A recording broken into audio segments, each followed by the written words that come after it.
আচ্ছা, চারদিকে আজকে খুব সাউন্ড বেশি। পুজোর উৎসব চলতেছে, চারদিকে মাইক টাইক দিয়ে গান বাজনা চলতেছে, সাউন্ড পলিউশন হচ্ছে, অসুবিধা নাই। যেহেতু ভালোই লাগতেছে আমারও, যেহেতু উৎসব উৎসব সবার। হ্যালো স্যার, শুনতে পাচ্ছেন স্যার? হ্যাঁ, স্যার শাহিন স্যার, নতুন জয়েন করলাম sir. Very good, welcome. Sir, আমাদের গত ক্লাসে কয়েকটা জিনিস পড়ানো হয় নাই কিন্তু স্যার, সেগুলা কি আজকে পড়াবেন নাকি পরে পড়াবেন? কি পড়ানো হয় নাই? যে কয়েকটা জিনিস স্যার, যে মতো নাম তো মনে নেই, গুগল র্যাঙ্কিং করে কয়েকটা পড়ানো হয়নি, মাঝখান দিয়ে দেখে পড়ানো হয়নি। তার ইউরাল প্যারাজাইট। কন্টেনারাইজেশন ওটা ওটা বলছেন পরে ইউআরএল আলোচনা কেন করব। হয়েছে সেটা আমি দেখাবো আপনাদের, যখন অন পেজ অপটিমাইজেশন করাবো না তখন দেখাবো। এখন ওটা অন পেজ যখন শুরু হবে তখন আমাকে বলবেন। যখন আমরা পিএইচপি ওয়েবসাইট রিলেভেন্ট কাজ শুরু করব তখন আমাকে মনে করতে করাই দিতে হচ্ছে। Okay sir. আচ্ছা, যিনি নতুন আসছেন, আহ, পিছনের ভিডিওগুলো আপনারা দেখবেন, বিকজ অফ ভালো ভালো জিনিস, গুরুত্বপূর্ণ কিছু জিনিস আমি আপনি মিস করছেন, সেগুলো জানতে হবে এসইও করার জন্য, তা জানাটা অনেক ইম্পর্টেন্ট। এই জন্য আমাদের গ্রুপে। স্যার আমি ভিডিওটা দেখে নিচ্ছি স্যার। আচ্ছা, তাহলে তো হলো ভালো। আচ্ছা, আরেকটা জিনিস হলো যে আমি একটু থিওরিটিক্যাল বেশি নিচ্ছি, আপনাদের বোরিং লাগতেছে কিনা আমি জানি না, বাট এটা অনেক টিচারই না এই স্যার, থিওরিটিক্যাল বিষয়গুলো আলোচনা করে না। হ্যাঁ, আমি যেখানে এই প্রথম আমার লাইফে যখন আমি এসইও শিখছি, আমার টিচারও আমাকে থিওরিটিক্যাল ক্লাসগুলো শিখায় নাই, বাট আমার প্র্যাকটিক্যাল লাইফে যখন আমি আসি এসইও করতে, তখন আমার কাছে মনে হচ্ছিল যে এই বিষয়গুলো আমাদের জানা দরকার। কারণ আপনার বেসিকটা যদি না আপনার জানা থাকে তাহলে আপনার কাজ করতে অসুবিধা হবে। কারণ আপনার বায়ারের সাথে আপনি যখন কথা বলবেন, কাজ করতে যাবেন, তখন কিন্তু সে এইসব টেকনিক্যাল কোশ্চেন গুলাই যদি আপনি অ্যান্সার তাকে না দিতে পারেন, তখন কিন্তু সে আপনাকে কাজ দিবে না। তো কাজ পাওয়ার ক্ষেত্রে আপনাদের এই থিওরিটিক্যাল বিষয়গুলো অনেক অনেক কাজে দিবে। কারণ আপনাকে আমি একটা এক্সাম্পল দিব না আজকে ক্লাস শেষে, তাহলে আপনাদের বিষয়টা ক্লিয়ার হবে। আচ্ছা, আমি ক্লাস শুরু করি। আজকে টেকনিক্যাল টার্মস অফ এসইও নিয়ে আমরা আলোচনা করবো আজকে। আপনি স্ক্রিনে অলরেডি দেখতে পাচ্ছেন যে কিছু টেকনিক্যাল টার্মস এখানে দেয়া আছে। প্রথমে যেটা দেওয়া আছে লিংক, তারপর হলো ভাইয়া গতকালকে হ্যাঁ, গত ক্লাসের কি বলতেছি, গতকালকে যে ক্লাস হয়েছিল, মানে কিছু দুই একটা মানে বাকি ছিল, মানে বলার বাকি ছিল, বলছিলেন যে পরে ক্লাস আলোচনা করবে। কই ক্লাস এটা? জি। এখানে কি আলোচনা বাকি ছিল বলেন? শুধু একটাই বাকি ছিল যেটা আমি জানি, সেটা হলো ওই ইউআরএল প্যানেলাইজেশন। রিয়েলাইজেশন বাকি ছিল। জি। আর আর কোনোটাই বাকি ছিল না, সবগুলো আলোচনা হয়েছে। ইমেজ অপটিমাইজেশন তো আমি দেখাই দিয়েছিলাম আপনাদের। হ্যাঁ, আর ফ্রেশলি নিউ আপডেট কন্টেন্ট হলো যে ওয়েবসাইটের মাঝে মাঝে চেঞ্জ করতে হয় সেটা। আর বাকিগুলো তো জি। আলোচনা হয়েছে। আজকে নয়েজ যেতেছে অনেক, যাদের মাইক্রোফোন অন আছে অফ করে দিন। বাবা, অনেক নয়েজ আসতেছে। ভাইয়া এই বাকি ছিল।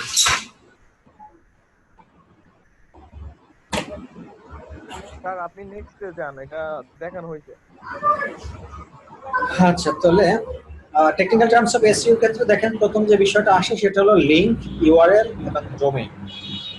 এই তিনটা আমরা কিন্তু সচরাচর সবাই কিন্তু আমরা মুখে মুখে এটা নিয়ে বলি, ফ্রেন্ডদেরকে বলি, দোস্ত তোর লিঙ্কটা কি, একটা ভালো কিছু পাইলে বলে লিঙ্কটা দিত, লিঙ্কটা পাঠা আমার কাছে, লিঙ্কটা পাঠা। তো লিঙ্ক, ইউআরএল, ডোমেইন, এই তিনটা জিনিস সিমিলারিটি আছে, এক অর্থে একই, বাট ছোট ছোট ডিফারেন্স আছে। যারা আমরা এসইও করি তাদের ক্ষেত্রে একটু ডিফারেন্স আছে। আদারওয়াইজ ইন জেনারেল পাবলিক যারা, তারা লিঙ্ক, ইউআরএল, ডোমেইন তিনটাকে একই জিনিস মিন করে। বাট আমরা যারা এসইও করব তারা আমরা একটু ডিফারেন্ট ভাবে মিন করব। সেটা কি? আর সেটা আমি একটু আপনাদেরকে দেখাই। দেখেন এখানে, সরি,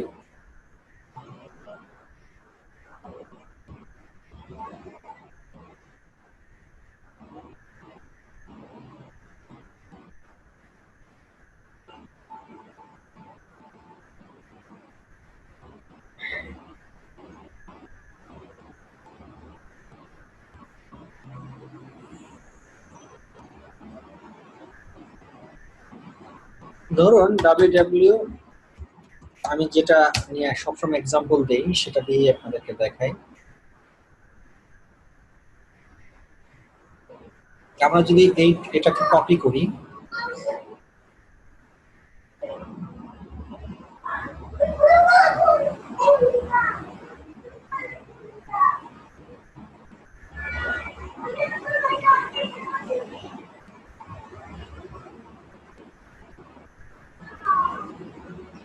আহ,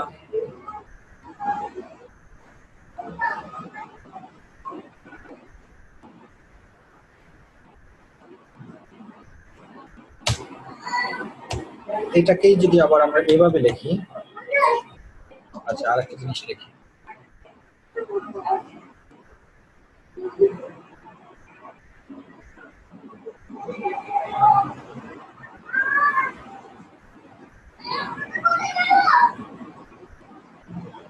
তবে এটাকেও যদি একটু আমরা কপি করি,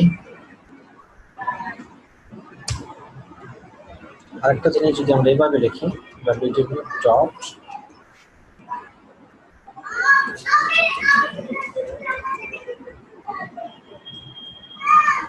এখানে তিনটা জিনিস আপনারা দেখতে পাচ্ছেন।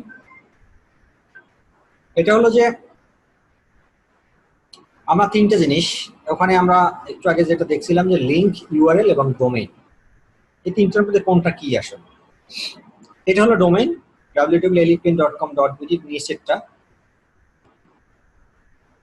আর এটা হলো লিংক, আর এটা হলো ইউআরএল। আবার এই লিংকটাকেও আমরা ইউআরএল বলতে পারি। ক্লিয়ার কিনা বিষয়টা বলেন তো? ডোমেইনটা হলো যে একটা নাম, যে কোনো একটা নাম, ওয়েবসাইটের একটা নাম, সেটাকে আমরা ডোমেইন বলবো। আবার এই জিনিসটাই কিন্তু এখানে আছে, দেখেন এই জিনিসটাই কিন্তু এখানে আছে। দেখেন এই জিনিসটার উপর যদি আমি কোনো ক্লিক করি, কোনো জায়গায় যাবে না, কোনো কাজ করবে না এটা। বাট এই জিনিসটার উপরে যদি আমি এখন ক্লিক করি, তাহলে দেখবেন যে এখান থেকে ছেড়ে একটা জায়গায় চলে যাচ্ছে, মানে একটা ওয়েবসাইটের দিকে চলে যাচ্ছে। এই লিঙ্কটার উপর ক্লিক করুন, এই যে আমি ক্লিক করলাম, দেখবেন যে এখন এই এলিকপেন্ট ওয়েবসাইট ওপেন হবে। তার মানে এই জিনিসটা একটা ইফেক্টিভ একটা বিষয়, মানে এটাতে ক্লিক করলে একটা জায়গায় রিপ্রেজেন্ট করে, মানে একটা ডেস্টিনেশনে যায় বা একটা ল্যান্ডিং পেজে চলে যায়। তো সেই জিনিসটা হলো ইউআরএল অর লিংক। এখন ইউআরএল, তাহলে ডোমেইনটা আমি আলাদাভাবে বুঝে গেছি যে ডোমেইনটা কি। ডোমেইনটা হলো যে একটা নাম, হ্যাঁ। এখন সেটা লিংক হইতেই হবে বিষয়টা তেমন নয়, একটা নাম হইলেই হয়েছে www.xyz.com, এটাই হলো আমার ডোমেইন। বা www.xyz.net .org যাই হোক না কেন, সেটাই হলো ডোমেইন। তার মানে এটা আমরা ক্লিয়ার। এই দুটোর মধ্যে একটু ডিফারেন্স নিয়ে আসি, একটা হলো ইউআরএল আর একটা হলো লিংক। এটা আমাদের লিংক, কেন এটাকে আমরা লিংক বলতেছি? বিকজ অফ, এখানে খেয়াল করেন আপনার এর পরেও আরো কিছু এডিশনাল জিনিস আপনার এখানে আছে। তার মানে আমরা যদি এখন এখানে ক্লিক করি, তাহলে এলিট পেইন্টের ওয়েবসাইটে যাবে, বাট ওয়েবসাইটের হোম পেজে যাবে না, যাবে আর একটা পেজে। সেই কারণে এটাকে আমরা বলবো লিংক অথবা পারমালিংক। পারমালিংক, PEARMALINK, পারমালিংক। মুখস্থ করে ফেলবেন এটা আজকে, যে হোয়াট ডু মিন বাই পারমালিংক।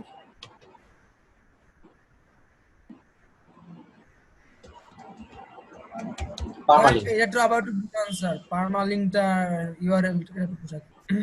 পারমালিংক হলো, দেখেন এটাও কিন্তু লিংক, এটাও কিন্তু লিংক, নিচেরটাও লিংক, প্রথমটাও লিংক। প্রথম যে লিংক, সেই লিংকে ক্লিক করলে আমার ওয়েবসাইটের হোম পেজে চলে যাচ্ছে, তার মানে এটাকে আমরা ডোমেইনও বলতে পারি। বাট সেকেন্ড যেটা, সেটা লিংক অথবা ইউআরএল দুইটাই বলতে পারি। বাট এখানে আমি ক্লিক করলে আমার ওয়েবসাইটের হোম পেজে যাবে না, একটা নির্দিষ্ট পেজে চলে যাবে, বাট এলিট পেইন্টের মধ্যেই থাকবে। এই যে আমার ডোমেইনের সাথে এডিশনাল কোনো কিছু যদি থাকে, ডোমেইনের সাথে যদি এডিশনাল কোনো কিছু থাকে, আমার ডোমেইনটা এখানে কতটুকু পর্যন্ত? আমার ডোমেইনটা কিন্তু এতটুকু পর্যন্ত, এই যে .bd পর্যন্ত। আমার .bd পর এডিশনাল আরো কিছু এখানে আছে। কখনোই কোনো ডোমেইনের সাথে যদি এডিশনাল কোনো জিনিস থাকে, সেটাকে আমরা বলবো লিংক অথবা পারমালিংক অথবা ইউআরএল। আর এডিশনালটাকে শুধু কি বলবো পারমালিংক, নাকি পুরোটাকে বলবো পারমালিংক? পুরোটাই, মানে এডিশনাল যোগ হওয়ার পরে পুরোটাই হয়ে যাবে একটা পারমালিংক। তো আপনি এটাকে বললেন যে স্যার লিংক ও ইউআরএল বলা হয়, এটা কি এমনি বলা হয় নাকি কোনো কারণ আছে এর পিছনে? না, একই কথা, লিংক বলা আর ইউআরএল বলা একই কথা। বাট সেক্ষেত্রে ইউআরএল এর সাথে আপনি এডিশনাল কিছু থাকবে, এডিশনাল কিছু যোগ হলেই সেটা হয়ে যাবে পারমালিংক। মানে স্যার ডোমেইনটা হলো লিংক, আর হলো স্যার যদি অ্যাডিশনাল যোগ হয় তাহলে পারমালিংক। রাইট। হ্যাঁ, ইউআরএল থেকে তখন চেঞ্জ হয়ে এটা পার্মালিংক হয়ে যাবে, মানে এইটাই আমাদের এসইও ডিফারেন্স, আর কিছু না। বাট আমরা কিন্তু তিনটাকে একইভাবে রিপ্রেজেন্ট করি, একইভাবে মিন করি, সবাই আমরা একই জিনিস বুঝি। তা আমরা যারা এসইও করব তাদের ক্ষেত্রে এই জিনিসটা শিখতে হবে। কেন? কারণ আপনার বায়ার আপনাকে বলে দিবে যে আমার ওয়েবসাইটের এই পার্মালিংকটা তুমি এই জায়গায় মার্কেটিং করো, মানে এই রিজিয়নে মার্কেটিং করো। তখন বায়ার আপনাকে পার্মালিংক বলবে, তখন তো আপনি পার্মালিংক বুঝবেন না। আপনি তো সারা জীবন শিখে আসছেন লিঙ্ক লিঙ্ক লিঙ্ক আর ইউআরএল আর ডোমেইন, তিনটা জিনিসই শিখছেন। কিন্তু যখন পার্মালিংকের কথা বলবে তখন কিন্তু আপনার একটা খটকা লাগবে আপনার কাছে, হোয়াট ডু মিন বাই পার্মালিংক। এতদিন তো জীবনে কোনোদিন পার্মালিংক শিখি নাই।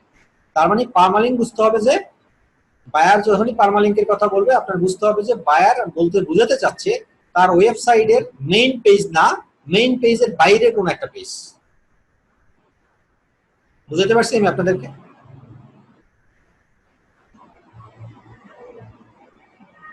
না বুঝলে আমাকে বলেন, আমি আবার জি ক্লিয়ার স্যার, জি স্যার, বুঝছি স্যার, বুঝছি স্যার। জি স্যার, ক্লিয়ার স্যার। হোম পেজে গেলে লিংক, আর হ্যাঁ। হোম পেজে না গেলে ওটাই রাইট। এডিশনাল কিছু যোগ হলে সেটা পার্মালিংক হয়ে যাবে।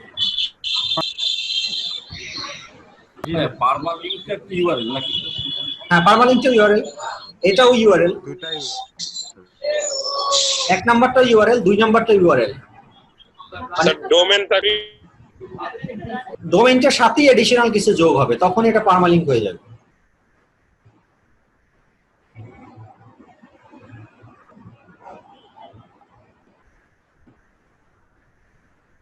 স্যার যেমন একদম নিচেরটা ডোমেন আর উপরে দুটো হচ্ছে লিংক হ্যাঁ। অথবা ইউআরএল। হ্যাঁ লিংক বা ইউআরএল হবে যদি সেটার আগে এইচটিটিপি থাকে, এই তো? হ্যাঁ, এখন খেয়াল করেন, এখানে যদি এই জিনিসটা যদি এখানে স্ল্যাশ দিয়া যদি আমি এরকম কিছু লিখি, এটা কি বলেন তো? হবে স্যার পার্মালিংক? না। ইউআরএল। কেন পার্মালিংক এটা হবে না? বিকজ অফ এই লিংকটা তো কার্যকরী না। এটা কাজ করে? কার্যকর? এটা কি কার্যকর? আগে হয়তো এটা কার্যকর, মানে এমন লিংকটা মানে কি, যে যে জায়গায় ক্লিক করলে কোনো একটা রেজাল্ট পাওয়া যায়, সেটা প্রথম হইতে হবে আপনাকে লিংক। আগে আপনাকে লিংক বানাইতে হইবে, তারপর আপনার না পার্মালিংক বানাইতে পারতেছেন। এখন এটা তো লিংকই বানাইতে পারি না, এটা কি ক্লিক করলে কিছু কোথাও যাচ্ছে? স্যার তাহলে কি বলে এটাকে? এটা ইউআরএল।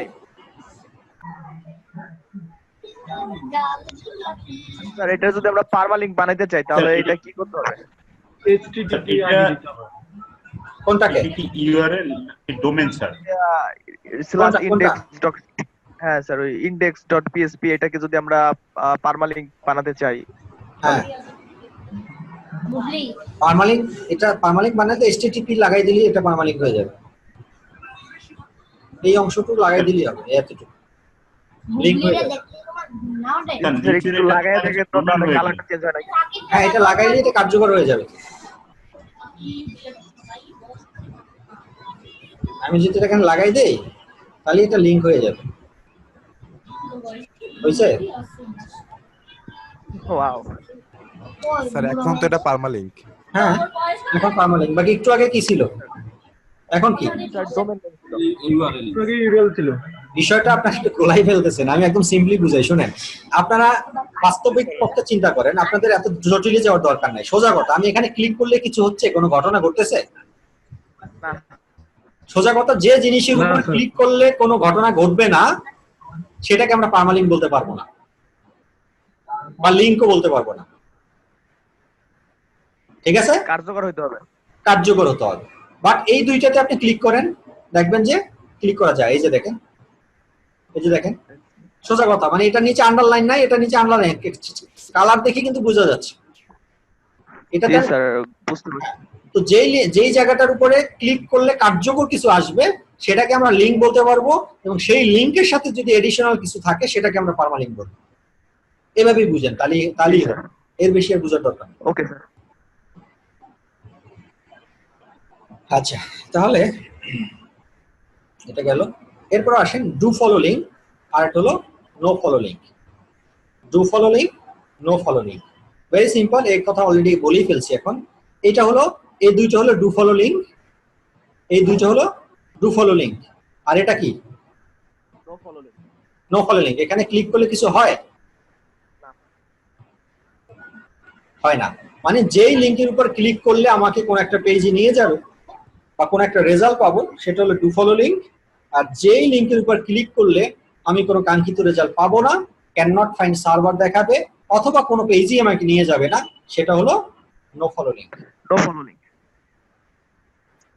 তার মানে কি দাঁড়ায়, অনেক সময় আমরা ওয়েবসাইট ভিজিট করলে দেখি না, পেজে চলে আসে ক্যান নট ফাইন্ড সার্ভার বা এক্সওয়াইজেড কিছু একটা ব্ল্যাঙ্ক পেজ আইসে কিছু লেখা আসে না, যে আমাদের অনাকাঙ্ক্ষিত রেজাল্ট পাই আমরা, তাই না? তো ওটাও কিন্তু নো ফলো লিঙ্ক। তাহলে ওটা কি স্যার এরর 404 এটা এরকম কিছু? হ্যাঁ, এরর 404 এটা নো ফলো লিঙ্ক।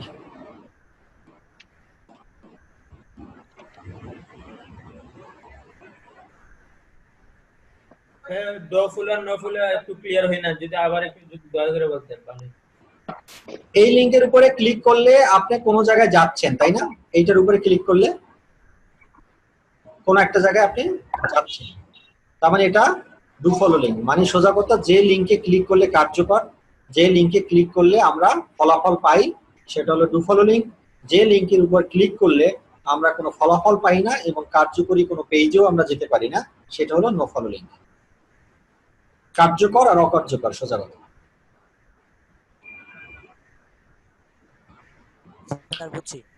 আচ্ছা, এখানে জি স্যার। আপনাদের এই আমার লাইফে, মানে আমি এ পর্যন্ত নিয়ার অ্যাবাউট কি বলবো, অনেক ব্যাচই আমার আন্ডারে ক্লাস করছে। আমার মনে হয় মোর দ্যান 50 ব্যাচ তো আমি শেষ করছি এসির উপরে। এই 50টা ব্যাচের মধ্যে সবাই এই জায়গাটাতে আইসেই সবার প্রবলেম হয়। কেন প্রবলেম হয়? বিষয়গুলো খুব সহজ, কিন্তু সবাই চিন্তা করে একটু ডিপ্লোম্যাটিক। দেখেন, এখানের সাথে একটার সাথে আরেকটা অনেক সিমিলারিটি আছে, একদম কোনো চেঞ্জেস নাই। মানে বাস্তবিক অর্থে মনে হয় একই জিনিস, কিন্তু একটু একটু ডিফারেন্ট আছে। এই কারণে আপনার গোলায় ফেলেন। এই জন্য আমি সিকোয়েন্সিয়ালি বলতেছি, আপনি একটু মনোযোগ দিয়ে শুনবেন, কারণ আমার আজকের ক্লাসে খালি এই টপিকস এটাই, এটা নিয়ে আলোচনা। দেখবেন এটা করতে করতে আমার টাইম শেষ হয়ে গেছে, কারণ আপনারা একজনে বুঝবেন আর একজনে বুঝবেন না। যে মাথায় ঢুকাই ফেলতে পারবেন তার জন্য 5 মিনিটের ব্যাপার, আর যে মাথায় ঢুকাতে পারবেন না তার জন্য এটা 5 দিনেও পারবেন না। এই জন্য আমি বারবার কোশ্চেন করতেছি আপনাদের। ডু ফলো লিঙ্ক আর নো ফলো লিঙ্কটা বুঝছেন। এরপরে আসেন ইন্টারনাল লিঙ্ক, এরপর হলো এক্সটার্নাল লিঙ্ক। এরপরে ইন্টারনাল লিঙ্ক, এক্সটার্নাল লিঙ্ক কি আমরা একটু দেখি। আমরা একটু বিডি জবসে যাবো এখন।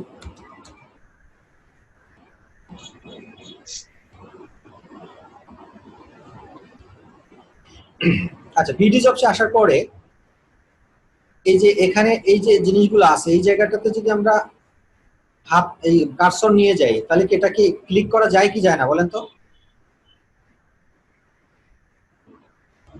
এগুলোতে কি ক্লিক করা যাবে? যাবে স্যার। যাবে। তার মানে এগুলো কি লিঙ্ক তো নাকি? এগুলো লিঙ্ক না? জি স্যার। আচ্ছা, তাহলে আমি জি একটা স্যার, link- স্যার এটা ইন্টারনাল লিংক স্যার। হ্যাঁ, তাহলে এখানে ক্লিক করলাম। ক্লিক করার পরে কি আসলো? নতুন আর একটা পেজ আসছে। স্যার এটা ইন্টারনাল লিংক। তাহলে এটা কি লিঙ্ক হবে বলেন তো? Internal link.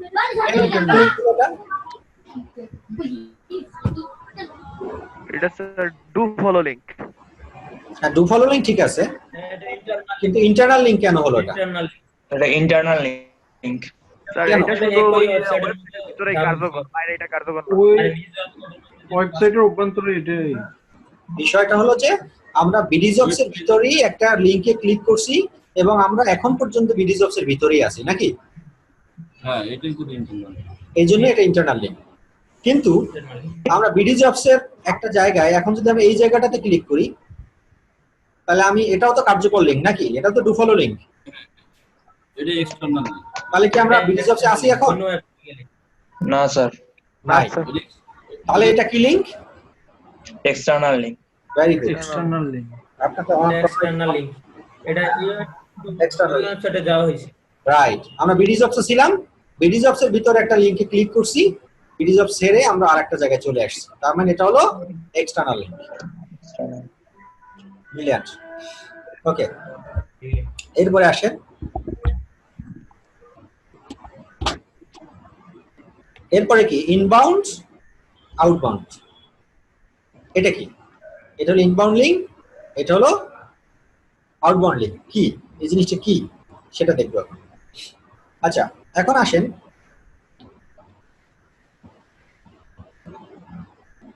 একটু আগে আমরা এই জায়গাটাতে ক্লিক করছিলাম, আমরা এই জিনিসটা রেজাল্টটা পেলাম নাকি? তাহলে এখানে দুইটা পক্ষ কিন্তু খেয়াল করেন, একটা হলো বিবিএস কেবলস আর একটা হলো বিডি জবস। এখন বিবিএস কেবলস বলবে, বিবিএস কেবলস এই কোম্পানি বলবে, নিজেরা তার আলোচনা করবে যে আমার একটা ইনবাউন্ড লিংক আছে কোথায়, বিডি জবস। বিষয়টা হলো এই যে লিংকটা, এই লিংকটা বিডি জবস এর জন্য আউটবাউন্ড লিংক আর বিবিএস কেবলের জন্য ইনবাউন্ড লিংক।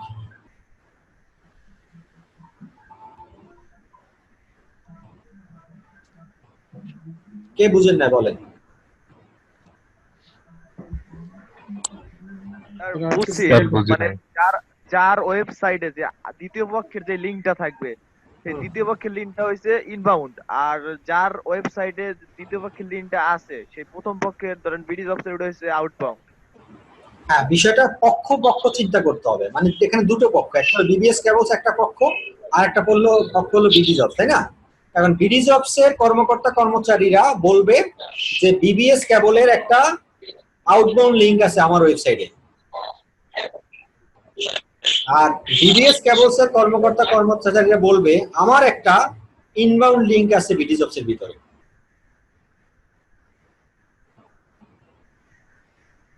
হ্যাঁ, এই কথাটা বলার কারণটা কি? কারণ বায়ার আপনাকে যখন কাজ দিবে তখন বলবে যে তুমি আমার এই প্রোডাক্টটা নিয়ে 50টা ইনবাউন্ড লিংক ক্রিয়েট করে দাও।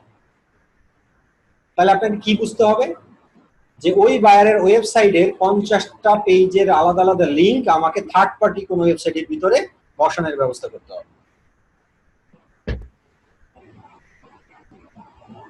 বুঝতে পারছেন ইনবাউন্ড লিংক এবং আউটবাউন্ড লিংক কি? জি স্যার।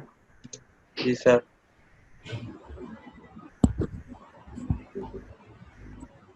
ইনবাউন্ড লিংক আর ইন্টারনাল লিংক একই নাকি? না, ইনবাউন্ড আর ইন্টারনাল লিংক এক না। কেমনে এক হলো? চলো ভাই আরেকটু যদি বলতেন, আমি বুঝি নাই ভালো করে। ইনবাউন্ড লিংক হলো যে আমি যে ওয়েবসাইটের লিংকে ক্লিক করছি সেই ওয়েবসাইটের ভিতরে যদি থাকি তাহলেই সেটা ইনবাউন্ড লিংক। আর যদি আমি আমার ওয়েবসাইট ছেড়ে অন্য জায়গায় চলে যাই তখন সেটা হলো আউটবাউন্ড লিংক। এখন এখানে ইনবাউন্ড এবং আউটবাউন্ড লিংক নিয়ে যে কথাটা বললাম সেটা হলো যে বিডি জবস একটা কোম্পানি, বিবিএস কেবলস আর একটা কোম্পানি। বিবিএস কেবলস এর ভাষ্য মতে বা তাদের তথাকথিত অনুযায়ী বিবিএস কেবলস বলবে আমার একটা ইনবাউন্ড লিংক বসানো আছে কোথায়, বিডি জবস এর ভিতরে। কারণ এটা তো সেরে, বিডি জবস সেরে কোথায় চলে আসতেছে, বিবিএস কেবলসে আসতেছে। তার মানে আমি আরেকজনের থেকে চলে আমার ভিতরেই তো আমি আসতেছি। তার মানে বিবিএস কেবলস এর জন্য এই লিংকটা হলো ইনবাউন্ড লিংক, আর বিডি জবস এর জন্য এই লিংকটা হলো আউটবাউন্ড লিংক। এক্সটার্নাল লিংক এবং আউটবাউন্ড লিংক একই জিনিস, কিন্তু ইন্টারনাল লিংক এবং ইনবাউন্ড লিংক কিন্তু এক না। এটা বুঝতে হবে। আউটবাউন্ড লিংক এবং এক্সটার্নাল লিংক সেম, কিন্তু ইনবাউন্ড লিংক আর ইন্টারনাল লিংক কিন্তু এক জিনিস না। ওকে, তারপরে আসেন লিংক বিল্ডিং বলতে কি বোঝায়? লিংক বিল্ডিং বলতে বোঝায় যে লিংক বিল্ড করা। সোজা কথা, এই যে বিডি জবস এর ভিতরে যে লিংকটা এখানে বসানো আছে এটাই হলো একটা লিংক বিল্ড করছে। কারা বিল্ড করছে? এটা বিবিএস কেবলস একটা লিংক বিল্ড করছে কোথায়, বিডি জবস এর ভিতরে। এটা কি বলে? লিংক বিল্ডিং করা। এরপর হলো ব্যাকলিংক ক্রিয়েট। আচ্ছা, ব্যাকলিংক ক্রিয়েট কি? ব্যাকলিংক ক্রিয়েট বলি আমরা যে ধরুন আপনি একটা জায়গায় লেখালেখির সুযোগ পাইছেন, আপনাকে এজ এ গেস্ট লেখক হিসেবে আপনাকে দায়িত্ব প্রদান করা হলো যে আপনি এই টপিকসটা নিয়ে একটু লেখালেখি করেন। আপনি এই টপিকসটা নিয়ে একটা ওয়েবসাইটের ভিতরে জনপ্রিয় একটা, ধরেন আপনার নিউজ পেপারের কথাই বললাম, একটা নিউজ পেপারের ভিতরে আপনি একটা কলাম লিখলেন, অনলাইন নিউজ পেপারের ভিতরে আপনি একটা কলাম লিখছেন। কলাম লিখে নিচের দিকে আপনি সুন্দর করে লিখে দিচ্ছেন যে তুমি যদি আরো বেশি বিস্তারিত কিছু জানতে চাও তাহলে তুমি এখানে একটা জিনিস এই জায়গাটাতে ক্লিক করো, তাহলে তুমি আরো বিশদ আকারে জানতে পারবে। যখন ওই নিউজ পেপার ওই নিউজটা মানুষ পড়বে, পড়ার পরে যখন নিচে একটা লিঙ্ক দেখবে তখন কিন্তু সে পড়তে পড়তে ওই লিঙ্কে ক্লিক করবে। ওই লিঙ্কে ক্লিক করার পরে দেখা যাচ্ছে যে ওই লিঙ্কে ক্লিক করলে চলে যাচ্ছে আরেকটা ওয়েবসাইটের ভিতরে। আর যে ওয়েবসাইটের ভিতরে চলে যাচ্ছে সেই ওয়েবসাইটের জন্য ওই লিঙ্কটা হলো কি ব্যাকলিঙ্ক, কিছুটা ইনবাউন্ড লিঙ্কের মতো আর কি। হ্যাঁ, তো এই ব্যাকলিঙ্ক ক্রিয়েট করা নিয়ে আমাদের প্রচুর কাজ করতে হবে। এসইওর মেজরিটি কাজই ব্যাকলিঙ্কের উপর নির্ভর করে। যত বেশি ব্যাকলিঙ্ক থাকবে তত বেশি আপনার সাইটে ভিজিটর বেশি আসবে। আশা করি ব্যাকলিঙ্কটা আপনারা বুঝছেন। স্যার আরেকটু ব্যাংক লিংকটা আবার একটু বলেন স্যার। ব্যাকলিঙ্কটা হলো ধরেন আপনি একটা অনলাইন নিউজ পেপার পত্রিকার ভিতরে আপনি কলাম লিখছেন, কলাম লেখার পরে আপনি তো ধরেন লিখতে বলছে আপনাকে 500 ওয়ার্ড লিখতে বলছে, এখন আপনি 500 ওয়ার্ডের মধ্যে পুরো ঘটনা আপনি লেখা বাস্তবিক পক্ষে শেষ করতে পারেন না। তো আপনি 500 ওয়ার্ড দিয়ে লিখে নিচে একটা লিঙ্ক দিয়ে দিলেন যে তোমার বাকি অংশ তুমি চাইলে এই জায়গাটাতে ক্লিক করো, বাকি অংশ তুমি পড়তে পারো। কারণ বাকি অংশের ওই লিঙ্কের উপরে যদি কেউ ক্লিক করে তখন সে ওই নিউজ পত্রিকার ওয়েবসাইট ছেড়ে আপনার ওয়েবসাইটের ভিতরে চলে আসছে। তাহলে এই যে ফেসবুকের মতো, যেমন ফেসবুকে একটা নিউজের অর্ধেক দেওয়া থাকে, তারপর ওইখানে লেখা থাকে যে হ্যাঁ এই তো হচ্ছে, হ্যাঁ ব্রিলিয়ান্ট, ওইটাই হলো ব্যাকলিঙ্ক। আর বুঝাইতে হবে না, বুঝে গেছেন, ওইটাই ব্যাকলিঙ্ক। না ও উপরে কিছু বলা নেই। আচ্ছা, এরপরে আসেন anchor text. Anchor text link, এটাকে লিংক লেখাটা আসে না এখানে, লিংক, এটাও লিংক। বলে দিচ্ছি একটু দেরি করে আসো। Anchor text link. তাহলে অ্যাঙ্কর টেক্সট লিংকটা বলতে আমরা কি বুঝি? অ্যাঙ্কর টেক্সট লিংকটা হলো না কিছু বলিনি। নুরনবী ভাই আপনার এটা একটু বন্ধ করেন। অ্যাঙ্কর টেক্সট লিংকটা কি সেটা আমি দেখাই দিচ্ছি আপনাদের।